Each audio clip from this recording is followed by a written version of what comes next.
3D transforms genuinely add a real z-axis to translate rotate scale, and perspective genuinely gives the actual illusion of real depth. In this video you'll build a real 3D effect.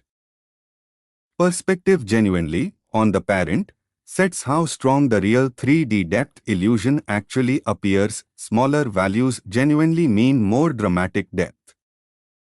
rotateY genuinely rotates the real element around a vertical axis combined with perspective. This actually looks like real 3D rotation, not a flat squish. translateZ genuinely moves the real element along the z-axis, toward or away from the actual viewer. Perspective genuinely goes on the parent, setting the 3D depth strength.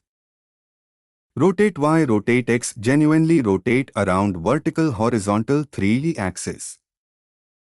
translateZ genuinely moves an element toward or away from the viewer. Build a real 3D card flip effect using perspective and rotateY. Ready to genuinely animate property changes with transitions?